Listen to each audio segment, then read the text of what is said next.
رمضان تجلى وابتسم طوبى للعبد إذا تنما رمضان تجلى وابتسم طوبى للعبد إذا تنما أرضى مولاه بما التزم.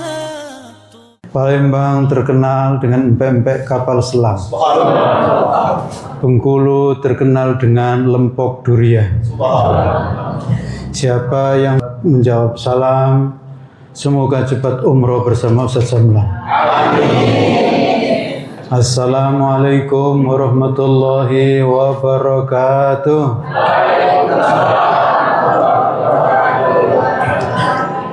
Alhamdulillahirabbil alamin. Wassalatu wassalamu ala asyrafil anbiya'i wal mursalin nabiyina Muhammadin wa ala alihi wa sahbihi ajma'in. Ini ada pantunnya lagi. Di depan rumah ditanam pohon durian. Subhanallah. Di belakang rumah ditanam pohon mangga. Semoga Bapak Ibu yang suka pengajian nanti bersama Nabi masuk surga. Amin. Amin ya rabbal alamin. Ya, sebelum pengajian kita berniat untuk iktikaf di masjid ini. Semoga semuanya sehat walafiat. Amin. Dan diberkahi oleh Allah Subhanahu wa taala. Ya, ini izin menggantikan anak yang biasa ngisi di sini. Tukaran. Ya, persoalannya saya yang minta tadi. Dia sebenarnya nggak mau karena sudah senang di sini. Tapi saya bilang, Abah yang mau. Karena Abah sudah rindu dengan jamaah di sini. Jamaah Masjid Al-Muttahid. Ini saya dulu ngisi rutin, ya kan. Ini nggak apa-apa, nggak diundang, anaknya yang diundang. Ya. Jadi tukaran, saya minta dia ngisi di tempat yang biasa saya ngisi juga. Senang juga, agak jauh dikit, sehingga terlambat tadi.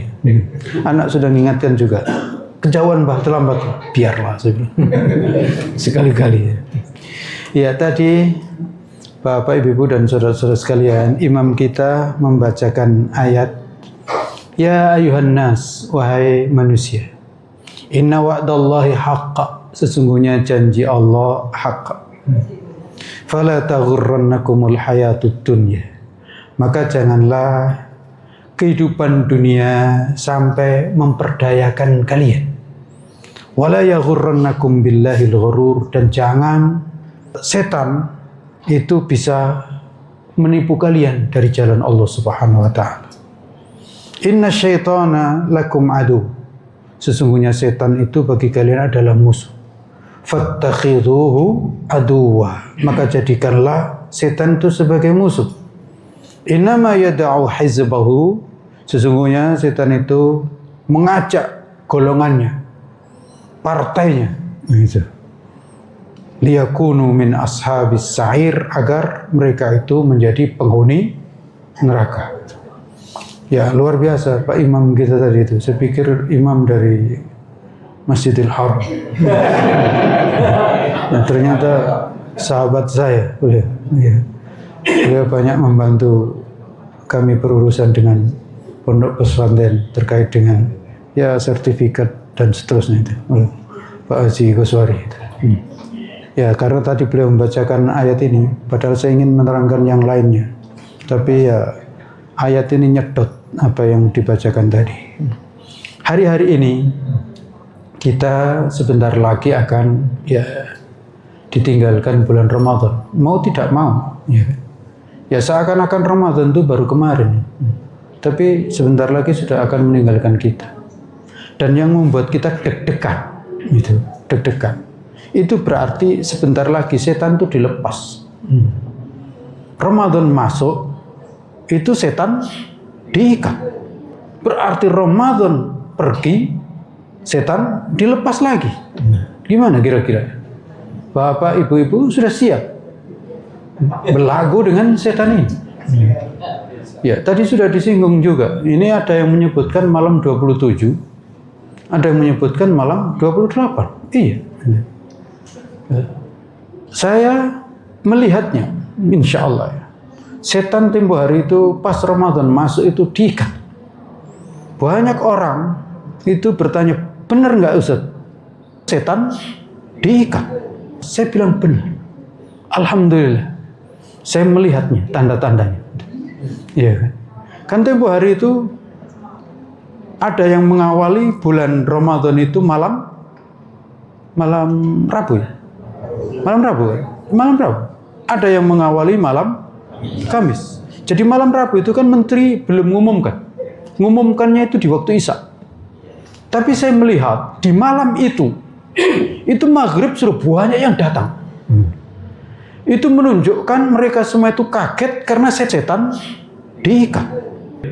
Iya kan? Ya nggak pernah ke masjid. Tiba-tiba malam Rabu itu padahal menteri belum mengumumkan. Iya. Menteri belum mengumumkan. Tapi ternyata sudah ke masjid. Berarti benar ini setan diikat. Kaget langsung lompat ke masjid itu. Iya. Maka kalau saya ditanya, Ustaz, sebenarnya Ramadan itu masuk malam Rabu atau malam Kamis? Saya jawab, kayaknya tanda-tandanya itu malam Rabu. Ya buktinya tadi. Iya kan? Buktinya tadi mereka belum dengar menteri itu ngumumkan malam Rabu, malah ngumumkannya besoknya malam Kamis. Gitu. Ternyata sudah ke masjid.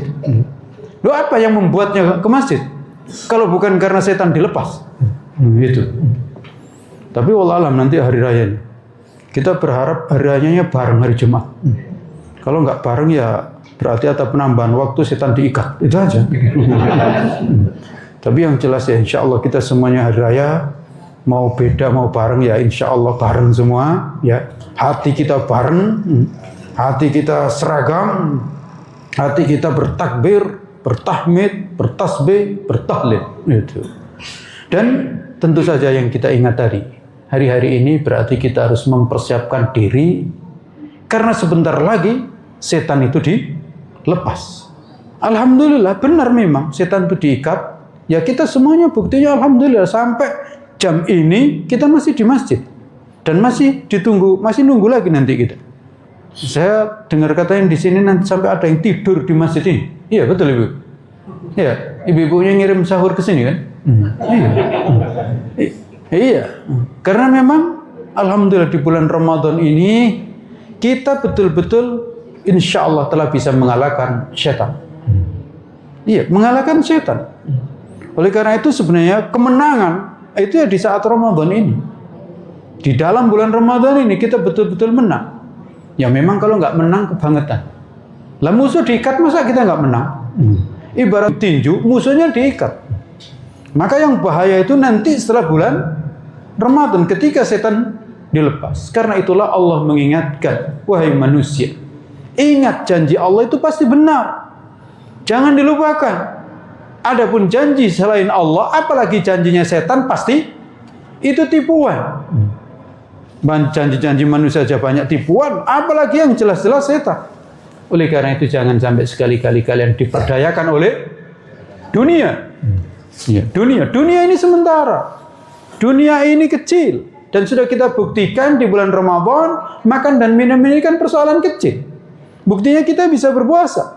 Dan tatkala kita berbuka, ya nggak terlalu banyak juga. Meskipun seharian kita tidak makan. Maka jangan sampai dunia ini memperdaya kita. Dunia ini adalah tempat kita meninggal. Semua harta benda yang kita miliki akan kita tinggal. Tidak ada yang kita bawa. Kecuali yang sudah kita poskan duluan. Oleh karena itu, waspada. Keliru betul kalau orang itu sampai lupa daratan, lupa lautan, gara-gara mengejar dunia. Dan ingat, jangan tertipu dengan setan. Karena sesungguhnya setan itu adalah musuh. Nah, di sini kita diingatkan oleh Allah, kita hidup di dunia ini ada musuh. Yang musuh ini tidak pernah istirahat. Kita sering istirahat, tapi musuh ini nggak istirahat. Saat tidur, setan nggak tidur. Karena itulah kadang-kadang kita mimpi buruk katanya. Ya kan? Mimpi macam-macam. Masih digoda, berarti kita masih digoda setan gitu. Maka hendaknya kita jadikan fattakhidhuhu aduwa. Jadikan setan itu musuh. Jangan sampai kita hidup merasa nggak ada musuh. Ada, yaitu setan yang selalu akan mengganggu kita dan ingin mencuri yang ada dalam diri kita, yaitu insya Allah setan tidak nyuri uang kita. Enggak. Setan enggak nyuri baju kita. Tapi setan mencuri iman kita. Setan mencuri ibadah kita. Setan mencuri keikhlasan kita. Setan mencuri ketawaduan kita. Setan mencuri kecintaan kita kepada Nabi Muhammad sallallahu alaihi wasallam. Percayalah, setan enggak mencuri uang kita. Paling yang mencuri uang kita siapa? Bapaknya sendiri. Ya, dikasihkan kemudian diam-diam diambil lagi. Kalau setan nggak ada, iya kan? Mana dia nyuri uang? Andai kan jin-jin itu nyuri uang, lebang itu habis. Ya kan? Wong jin itu cukup makan tulang dan itu pun disep-sep saja itu makan. Jin nggak suka rendang, apalagi petai jengkol enggak. Ya. Tapi yang diincar oleh setan adalah keimanan kita, sholat kita. Maka Nabi menyebutkan ada setan itu mencuri sholatmu, mencuri sholatmu. Yaitu apa? Kamu melirik kanan. Itu curian setan. Gimana? Ada ibu-ibu sholat melirik kawan. Mau kena kawan kita lebih bagus. Nah, lu sholat mikir mau kena kawan. Atau sudah ganti dia sajadahnya. Kemarin padahal bukan ini. Coba. Oleh karena itu tadi ada anak yang kelihatan ya cukup bagus. Saya minta, nak ingatkan kawannya supaya ngulang sholat. Betul dilakukan. Dibisikin kawan, cuma dikejar rupanya nggak ada yang mau. Lapor lagi, nggak ada yang mau. Coba bayangkan. Iya. Ya anak-anak kita begitu tadi itu, iya. Ditunggangin oleh syaitan. Ya anak-anak, coba bayangkan. Nggak sholat, nggak ribut. Nah, dari mana ide itu? Ya kan? Pas sholat, ribut, tunggang-tunggangan. Kok usah tahu? Iya. Karena saya termasuk tergoda setan juga tadi itu. Nah iya. Dia ingin goda saya secara langsung sulit. Maka anak yang digoda. Dengan anak digoda, maka pasti ini Ustaz Salman akan melirik dia. Setan pikirannya begitu dia. Iya begitu. Jadi setan mungkin nggak ganggu kita, tapi setan ganggu anak kita. Oleh karena itu Bapak dan saudara-saudara sekalian, ya tolong juga anak-anak dijaga. Jangan sampai dia dijadikan alat setan untuk menggoda kita. Ya, coba pikirkan, kalau bukan setan kerjaan siapa? Nggak mungkin ide anak. Wong sebelum waktu sholat tenang. Lupa sholat, langsung beraksi. Setelah sholat kabur. Kalau bukan ide setan, ide siapa? Nggak mungkin anak kita punya ide secerdik itu. Iya. Disinilah. Dan juga kenapa setan kok goda anak kita? Sebenarnya nggak ada kepentingan dia. Kenapa? Karena anak itu belum mukallaf, nggak dosa dia. Maka sebenarnya setan tidak berkepentingan menggoda setan, tapi menggoda yang tua-tua. Menggoda ibu-ibu pasti nggak khusyuk kan? Dengan adanya anak yang jempalitan. Apalagi kalau sampai ternyata anak itu nendang tabir itu lalu roboh. Lalu nimpa dirinya atau nimpa ibu-ibu. Kan jadi masalah. Langsung Pak Imam noleh ke belakang, gimana kalau Pak Imam noleh ke belakang? Batal semua. Ini setan memang seperti itu. Fattakhidhuhu aduwa. Maka jadikanlah setan sebagai musuh. Dan setan itu yada'u hizbahu. Dia akan ngajak partainya, pendukung-pendukungnya, konstituennya itu. Maka setan itu sepanjang masa. Nggak pernah ada waktu, ini waktu kampanye, nanti waktu apa? Nggak ada masa tenang. Terus menerus. Maka di sini disebut dengan hizb. Hizb itu dalam bahasa Indonesianya ya partai. Dan karena itu setan berusaha untuk apa? Ngajak manusia ini agar menjadi penghuni neraka. Kenapa? Karena setan nggak mau masuk neraka sendirian. Ingin ajak pengikut yang banyak supaya merasa ada kawan. Gitu. disinilah kita juga tahu orang itu kalau melakukan keburukan pasti ingin sekali ngajak kawan. Nah ini agak beda dengan yang melakukan kebaikan. Kayaknya agak berat ngajak kawan, ingin masuk surga sendirian. Padahal enggak, sebenarnya enggak boleh gitu. Yang berada dalam kebaikan hendaknya betul-betul berusaha ngajak yang lain melakukan kebaikan. Karena apa?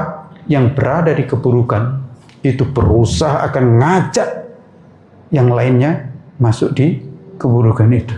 Karena itu Bapak dan saudara-saudara sekalian, kita bersiap untuk menghadapi godaan setan setelah bulan Ramadan. Dan insya Allah dengan keimanan yang kuat dan dengan tempahan di bulan Ramadan ini, semoga Allah Subhanahu wa Ta'ala memberikan kepada kita kemenangan.